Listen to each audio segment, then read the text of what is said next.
So thanks so much for meeting me today, Stuart. I spent a few hours in the bush with you recently, and I was so blown away with some of your knowledge, particularly on eucalypts and the local flora. I really wanted this chance to sit down and speak, to hear more about your knowledge. Before we kind of dive into talking more about the eucalypts, I wonder if you mind sharing a bit about your own story, maybe just a little bit about where you grew up, how you got into the bush, how you got into beekeeping and what beekeeping looked like. I know it's a huge amount of experience there to talk about, but if you feel like sharing as much as you like about your own story to start with. Well, my family started in bees, probably having bees, about 1915, 20. Before that they had bees, but they didn't have any transport. And eventually a great uncle had them, and then my father, who opened up much of the country in New South Wales. He went to New South Wales halfway through the Depression, and then he came back to Victoria around about 1949, and he came back because we had to go to school, so he had to stop travelling. He was a member of about 40 beekeepers who travelled. They had a cricket team, shooting, boxing, and they challenged the district when they moved into it. Which part of Victoria was this? This is New South Wales. Oh, this is still in New South Wales.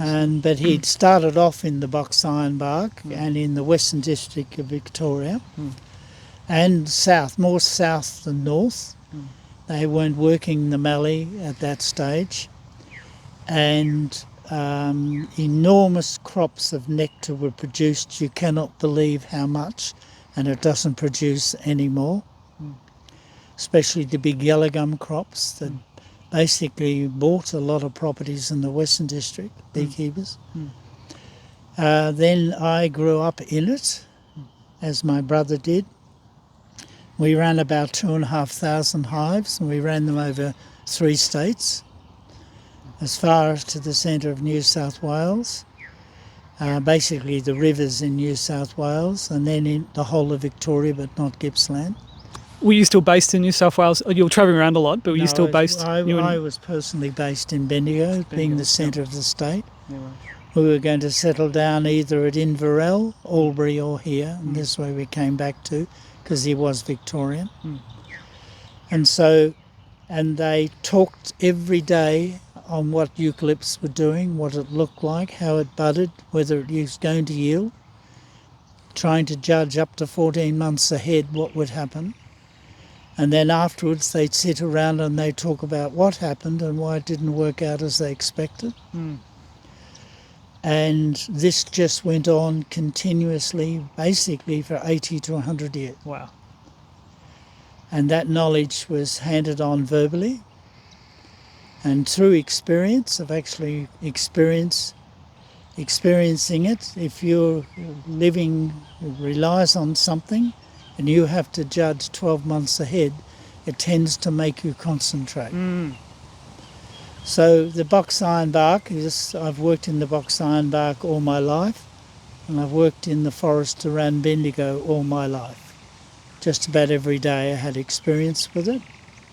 I've worked the mallee, Western District, south of the Divide, and but I love these forests because the eucalypts in them are unique. So that's really my background. And I also met as a child people in Bendigo, older men who'd worked with horse and cart and worked bees at a place called such as Metcalfe Sutton Grange. And this country here was what they would bring their bees in on horse and cart to. That's probably 1910, 1920. And they talked about what was happening and what it was like. And so a great deal of knowledge came from them that's gone forever. Yes. So they wouldn't really recognise what's here now to what was before. Wow. Yeah, I really, I know as a botanist, I feel like we often focus on taxonomy, like the appearance of plants, so I can, based on that taxonomy, identify a lot of our eucalypts. But speaking to you, I was really struck by that depth of knowledge where it's almost, the behaviour of these species based on, like you said, this having to know when they're flowering and then also noticing all these minute differences. Something that I might consider one species, you're talking about all this variation in terms of how much they're flowering, how much nectar they're producing. There's so much more detail in terms of that behaviour, and I'm really struck by also, you talk about this kind of oral knowledge that's passed down. You've almost got it's over a century of knowledge that's been from really close observation. It's really incredible. Well, they were doing it even though they didn't recognise it, in a very scientific manner. They tried to judge what would happen, and then they looked at what actually happened. See, appearance to them, what a tree looks like during its budding and flowering time, and what happened in the past. 2 trees in this district that would tell you something about it. People say there is a grey box in this district. I would recognise 4 types. Wow. They're ironbark. Well, the ironbark is graded in its flowering and it's quite distinct to its area. Seed has been taken away and it does the flowering at the same time. So it is not where it's growing, it's who it is. Some areas here start flowering in January, and some areas here finish the flowering of the ironbark forest in September. Wow. And so you're holding, the only reason we think it's like that is that it would have been holding birds, which are the main pollinators, for that 7 months. And most of the ironbark flowers in winter areas, but then again that's when the birds would need it and be here. Sure. But just remember, the ironbark itself is producing at least 2 to 3 tonne per tree. And that is the grey box, though, it's really location and what type.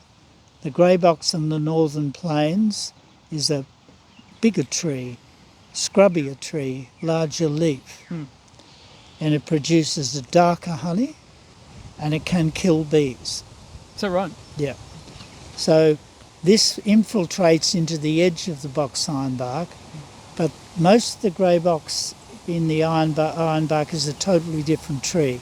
It's only been known to kill bees once, which was 1939, but there are areas that never did. So we never ever went to Tilleen because that is a place for your bees to die. Is the tree producing toxins in the honey too? Probably in the pollen. It's in the pollen. It could be in the honey and the pollen, and it's not every year, not every time. Yep. So then we have, say, the trees at Epilock and all through there with a very fine leaf tree. It would never hurt bees and it's always reliable. Just because a eucalypt is flowering doesn't mean that it's going to produce nectar ever. Yeah, right. It might have a splash or a sparkle in the blossom. And this is especially true of not of ironbark or of yellow gum, which are very what I'd call reliable. But it is true of yellow box, grey box, and most other trees, red gum. There are 4 or 5 different types of red gum in Bendigo. My father could tell where it came from just by the flavour of the honey. Amazing. Yeah. So the problem with red gum is it's a disaster in the rivers. It's getting its floods at the wrong time. When it starts to bloom, it gets flooded when it shouldn't. So all told, I would class the rivers, that's southern New South Wales, as just a disaster for red gum. The same in the Western District Victoria, which produced some of the biggest red gum crops ever known. In fact, at Balmoral one year, they decided to put 1,000 hives in one heap. When it had finished, they went around and counted the number of red gum, in a 3 to 4 kilometre radius. And then they worked out how much honey they'd produced. And remember, twice as much honey nectar than what's produced. Yeah. And it worked out at 4 tonne per tree. Yeah. But that has hardly ever been known to yield for, 30, 40 years. Wow. A lot of changes took place in open country eucalypts when we got super put on, doesn't like phosphorus. Sure. Increased the insect attack. But grey box and yellow box seem to be more resilient to that. I would say only about 20% of the state is where yellow box will actually yield. And what I mean yield, you might get a sparkle in the blossom, but to actually have so much honey you can't take it away, so much nectar. Yeah, wow. And this is by experience. With grey box, ground plays a part. I don't like ground for yielding where there's red soil. Sure. I like the white, spewy sort of ground. Hard buckshot, good. Sure. In the Western District around the Black Range, that's a very good example of yellow box. That's west of the Grampians? Yes, Yeah. it's part of the Grampians, but it's the Black Yeah. Range west of the Grampians. Most of the Grampians yellow box doesn't yield. Wow. It does in certain areas. The Victoria Valley doesn't yield. Sure. Even though beekeepers go there are fools and fools. But you take the areas around the Rocklands, you can walk 2 kilometres, move 2 kilometres away from the buckshot country where the yellow box is growing. Even though it's so wet you can hardly stand on the ground, it'll be yielding. Yeah, right. Go to the areas that are perhaps a bit sandy, not yielding at all. Same at Dadswell's Bridge, the same, you see that. You see that in the Pyrenees. It's quite specific where it yields, especially the very high yellow box that's right up on top of the range, the big trees, and size has got nothing to do with it. Yeah. It's just a different tree. It's a finer leafed, finer bark tree. Whereas the yellow box, say, on the creeks will yield occasionally. Everything has its turn. Sure. But not reliable. And I like reliable. For sure. I'm really, once again amazed at that level of knowledge, because I do a lot of work in the Riverina, the red gum country you're talking about, or the floodplain country, and we're monitoring the understory and, the birds and the animals, but there's almost no monitoring of flowering of eucalypts. And what I think you've said is that the change in the flooding regime, the wrong kind of flooding, has actually completely reduced the flowering of the red gums. I can tell you about that because I witnessed the Lachlan River being destroyed. Wow. This is southern New South Wales. In the Lachlan River out of Hay, between, say, Hillston and that down the river from there, which is very reliable. Yeah. There are 3 red gums there, whereas most red gum in these creeks here 4 weeks blooming. Up there is 8. Wow. Because of different types of red gum. Now, the problem with red gum is that it should get a flood during the winter and grow, and then coming up into, say, October, November, the flood is receding, and the bud is set probably end of November into December. Yes. And it's completely dry. In the past, you would have been able to walk across the rivers. And then the next, it's going to hold bud 12 months. And so what actually happens then, when it comes up to flower, we'll take Mathara as a good example, comes up to flower, it's a bit later there. So it's going to flower in December. The first week in December it will begin to flower. Sure. You can get pollen, and it should yield nectar around about the 20th to the 25th of December. And it should yield right through until the end of January. So what usually happens, because they're using that forest, some areas they're not letting water in at all, they've blocked it off. Other areas they're using as sort of a safety valve. So water sent down for irrigation, it can't be used. What do we do with it? We let it go through the forest. Yes. Instantly, the very instant it fills the water, it stops yielding. And it begins to drop flower, and it does not like it at all. Yeah, we've pretty much inverted the flooding cycle Yeah. there, because it's we're holding it back in winter when you said it would have flooded, and then sending it down in summer when farmers need for crops, and like you said, leading into the forest, which is Well, not. you see, when it set bud, when it dropped the bud, it required the following year when the flood came through, and it dropped it in the flood. Yeah. Yes. Not like black box. It dropped it, so and then it regenerated along the edge. Yes. So it has no hope, Yeah. and that's not going to change. And we're talking about tens of thousands of, when I think of Barmer National Park, Gumbower, they're huge areas of red gum that when I think of that, what that flowering would have been like once, and what effect that's had on the birds and the invertebrates by that, obviously on the honey, but on the native wildlife by that huge amount of flowering that would have been there once, which is now Well, so you reduced. never had to look at it. You knew every second year. And it's a fallacy. People should remember, eucalypts do not bloom every year. There are some, Yes. such as ash, mountain ash. But these, you could say every second or fourth year, I know that I could go there. That ended as soon as they started irrigation. Yes. Yeah. The same in the Western District. Beekeepers never looked at it. They knew it was there. Metcalfe, Sutton Grange, Ravenswood were all the same. Yes. Totally different red gum to the one on the river. And so it can't come back. It can't come back. Sure. Yeah. And it's nothing to do with age, it's the way we treat it. That's on the river. Yes. Yeah. But the Ironbark Forest is the reason why I live in Bendigo, really, and stayed here.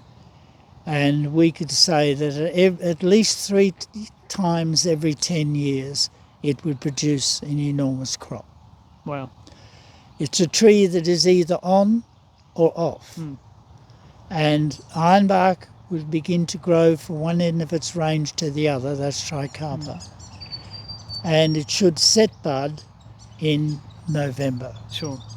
And it all sets at the same time, but particular areas will come early and the others will come late, all different times. We have here, we have what we call summer areas, which is January, February.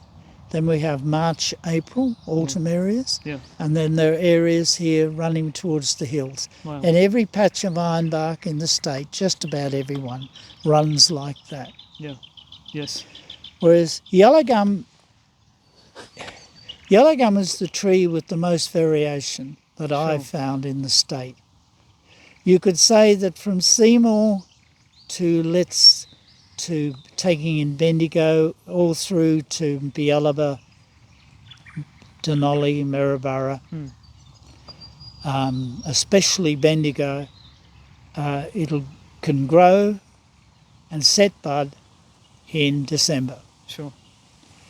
And then I still cannot work out if it's going to be an autumn, winter or spring blooming. Yeah. Wow. And why this is so, I mean, we've heard theories, this isn't the case in the Western District. It's quite specific to its time. Yeah. Right. And everywhere else, but not in these areas. And so it's all set bud, and I'd say 60 to 70% of it will start blooming in February, March and go into winter. Sure. Then you sometimes will get April, May into winter blooming, and occasionally you'll see it hold bud back, and I don't know why. Wow. And it'll hold bud back till about the end of July and begin to bloom and finish blooming in December. And that's where the most nectar is produced then. Sure. Not in the autumn, not in the winter, but in that period the tree will produce the most nectar. And yellow gum is almost unstoppable in its ability to produce nectar. Yes. And it's very rare to see yellow gum on from one end of the state to the other, and it does sometimes happen. But occasionally you'll get grey box will bud from one end of the state to the other. At the same time. Mm. And that's something that's always amazed me, because I've seen, as you said, they don't often flower or yield every year. There'll be some quiet years, and then there'll be a year where suddenly a particular species will have really high flowering event, Yes. and it'll be across a huge part of its range. I'm always amazed how it's this one species, every tree is doing exactly the same thing. It's Yes. obviously a fine-tuned response to climate, or I don't know if there's a communication network through the mycorrhizal network, but I think it's rain. It's rain. Yeah. And that species just will respond the same to rain Yes, across vast areas. Got the rain at the right time. Yeah, yes, And it dried out at the right time. yeah, So rain timing is everything. Not how much you got, but you want a good rain at the right time for each Yes. species. yes, Just like red gum getting its water at the right time. yes, yeah. Well, I think like, even this spring we're seeing that, where we've had some decent rains in the last month, but we didn't have the rain coming up to spring, so it's been really dry. Well, the ironbark, nothing's happened yeah, because we should have had rains beginning in April, May, going into good winter rains. sure. I don't know if anyone understands how grey box sets its bud. What would happen is if grey box is going to come, and it doesn't always come generally, the way it would do it is you get good rains into the winter and it begins to grow. Sure. Then it grows right through summer and it grows right through the autumn till April, and it will stop growing. And it will end up where it's going to set up its bud. It's usually a fork on the tops of the trees.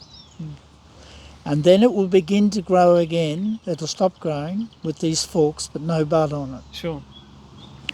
And then in the following August, it'll begin to grow again, and by September it's set the bud on those. Then it will grow right through the following summer, and 3 weeks before it's going to bloom it stops growing. Yeah, right.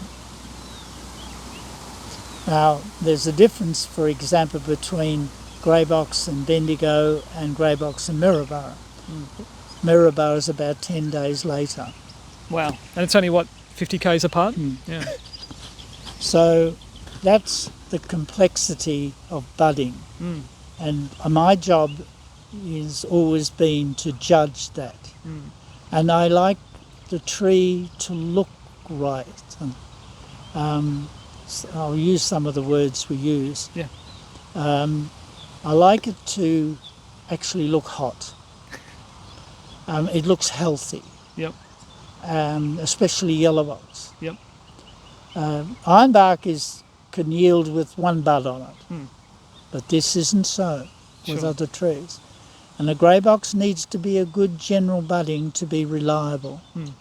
Yep. Doesn't mean to say it won't yield, but to be reliable in its yielding. Yes. It has to be a general budding.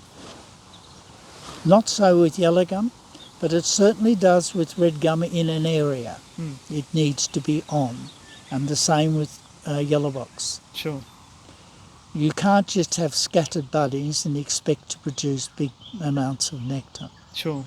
And just for those who don't understand, so when you say scattered budding, so we're talking about eucalypts obviously have a inflorescence, they've got a group of flowers, and we're talking about a bud within... Well, no, the amount of bud it's carrying is light, Sure.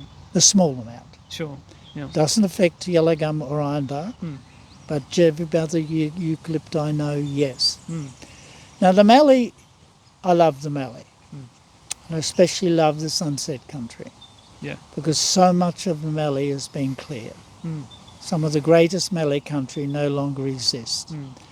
But in the sunset country, I think the sunset mallee, and same with big desert, will handle climate change, no worries at all.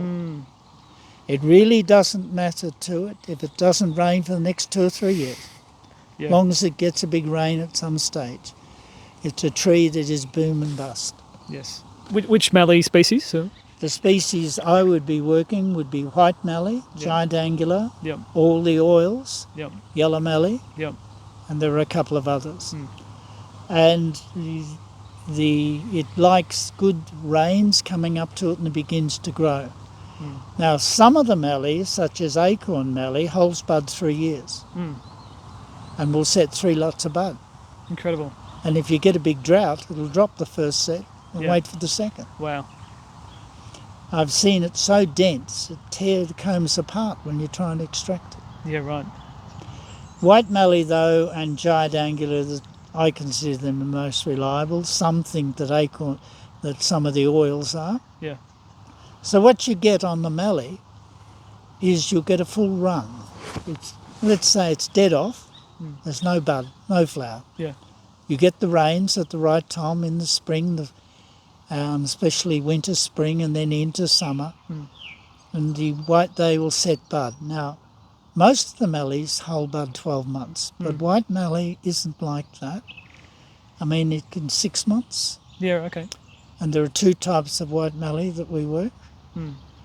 And it can then run for a full 2-3 years, one after another, and regrowing and rebudding, sort of till that cycle ends. It's just continuous nectar there. Regardless of rainfall, or? Well, rainfall matters when it's beginning to grow, but if there's been a lot of rain, it's nowhere else to go but underground in the sand dunes. Sure. So it's still got plenty of rain. Yeah. I've seen some enormous production. My father originally went to New South Wales back in the mid-30s to work the south coast of New South Wales.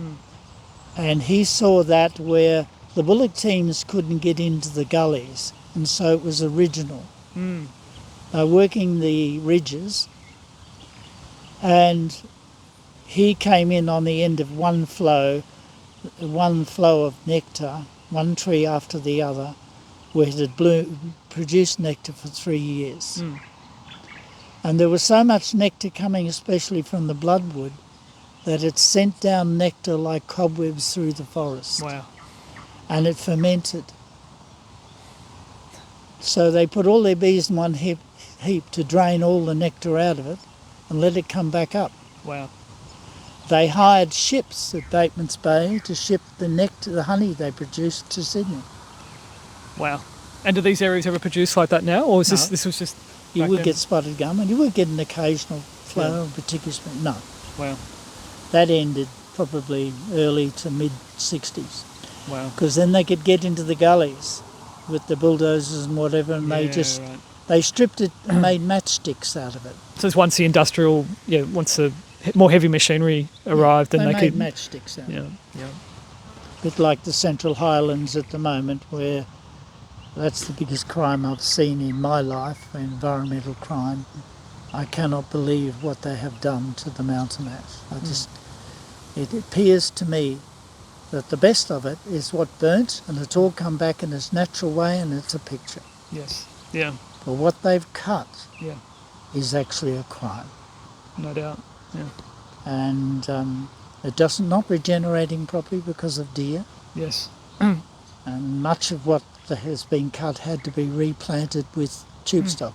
Were you ever getting honey from the mountain ash, or? Yes. You would. Yeah. Wow. It's an April, May, a bit late, but Sure. still it's good. In the middle of March, the messmate is a very big producer of nectar, but it's short. I mean, Yeah.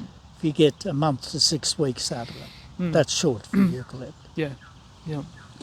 The biggest crops my father ever saw, and the country, after working from the middle of Queensland to all of South Australia, New South, opening up country that had never been used before, Yeah. including the Snowy Mountain. Marvellous life for a man. Terrible for his wife. But anyway, the biggest country he ever saw for nectar was between Border Town and the 90-mile desert. Okay. And basically at Narracourt, there were 15 commercial beekeepers who never stopped producing nectar and never travelled more than, say, 100 kilometres. And that was off the mallee, No, yellow gum, yellow gum. or different species of it, Banksheet, you could name it, it was there. Yeah. And he said that in the big yellow gum flats, and it's not our yellow gum, it's a different tree altogether. Yes. They call it blue gum, but it is a yellow gum type. Yes. The yellow gum flats were still in their original condition with sand hills around them. They would bloom up to 6 months. Wow. And when you drove through them, the whole of the trees sparkled like diamonds. Wow. And then you knew around about 20 kilometres away there was another flat that as this one finished, that would start. Wow. And then they would all grow again because there's water under the ground there. So it's growing in a desert with water underground. Yeah, wow.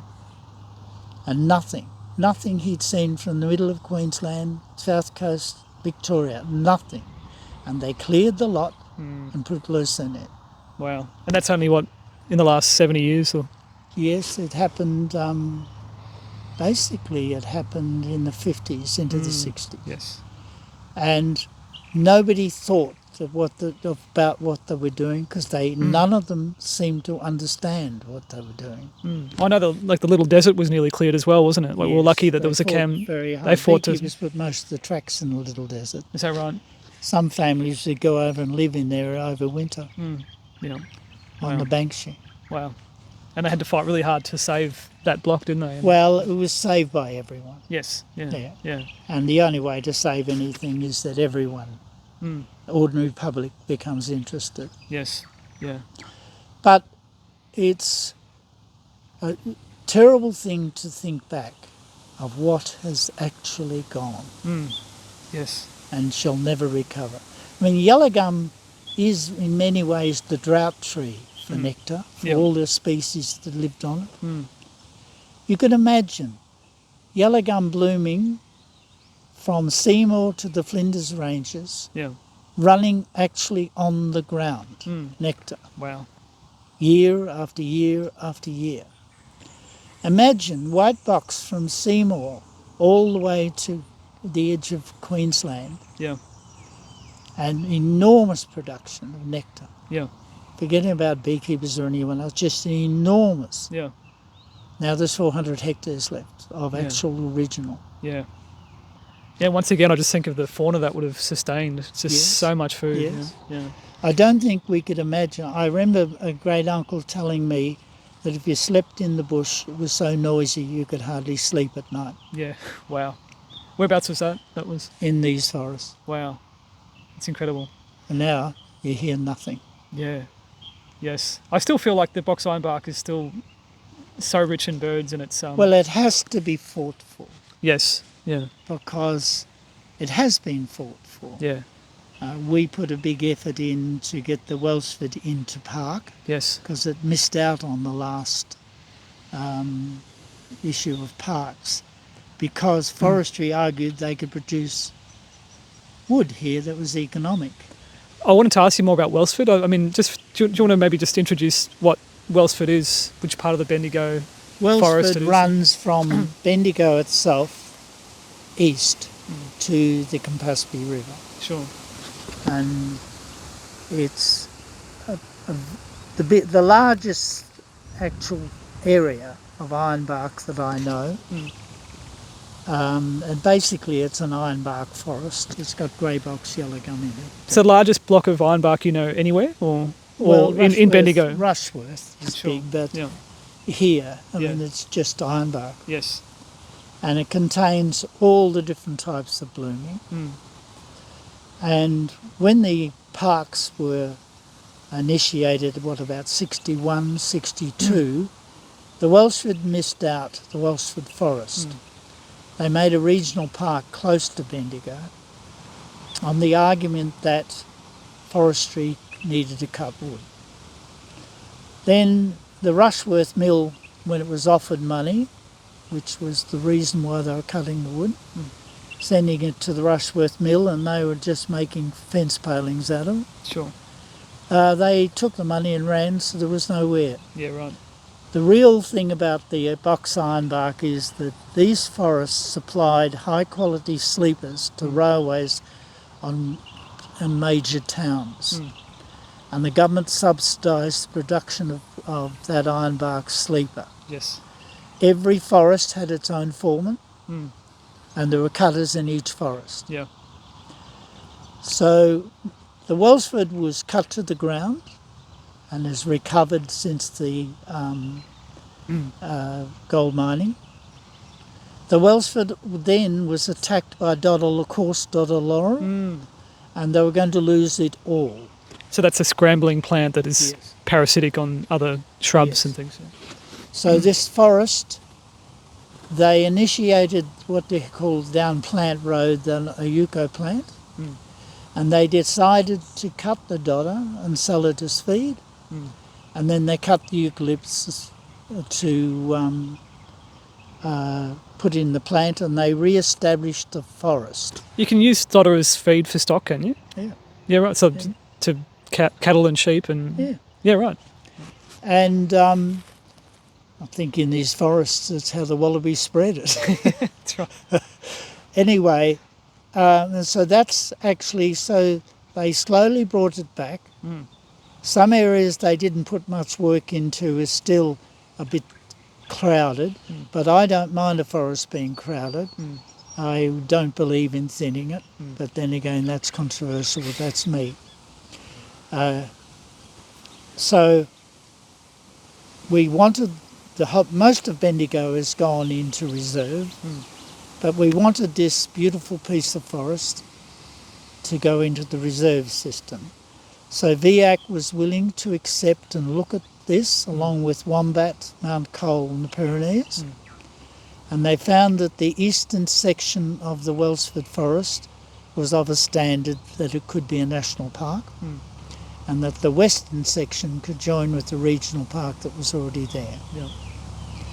Then the government decided that it wouldn't accept that, and decided that it would be, if it becomes a park, would be regional park, Sure.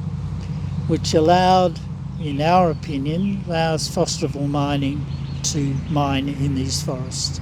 Because there's a mining lease over a large section, isn't there? Yes, on the eastern section. Yes. And not that they will, but it allows them to. Because a regional park doesn't save anything, it simply stops people cutting timber. Sure. Everything else is allowed. Yes. And this is quite sad for us, and it's a beautiful forest. It's actually, in many areas here, it's a beautiful forest. Yeah, well, you've your group's had me out doing some surveys, and I've been blown away just at the level of diversity and the shows of wildflowers and the trees, big trees, and it's really incredible. Yeah. And it's a wonderful haven for birds, coming especially because it's hitting the plains, the northern plains. Yes. Yeah. And many of the edges here carry what used to be in the northern plains, Yeah. in their, especially their understory. Wow. Yes. Yeah. It's an amazing place there. Yeah. Yeah. So, yeah, and I also love, you talked about the incredible flowering of the ironbarks. It makes me think of the swift parrot, because that comes all the way from Tasmania to, it crosses Bass Strait and flies over here, because you talked about this, the ironbarks, how long they flower, and then you've got the yellow gums up here. So the box ironbark around Bendigo and Wellsford is so amazing for birds. It actually will bring in species from a long way. When these big flowering events happen, you just get incredible displays of congregations of different honey eaters and parrots and all kinds of fauna. It's a refuge, and there's not much left. No.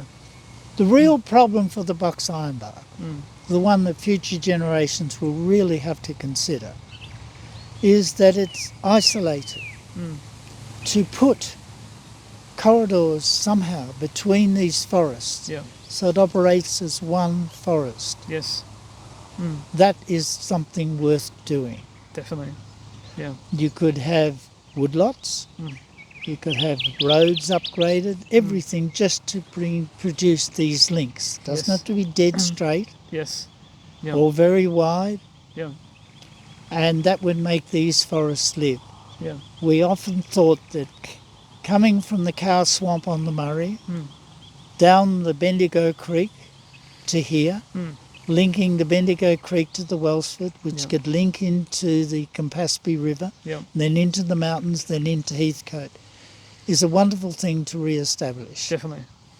Yes. And it's a good for the young people, because I'm so bloody old, to do this sort of thing, because it'll enhance future generations, something to leave behind. No doubt. Yes.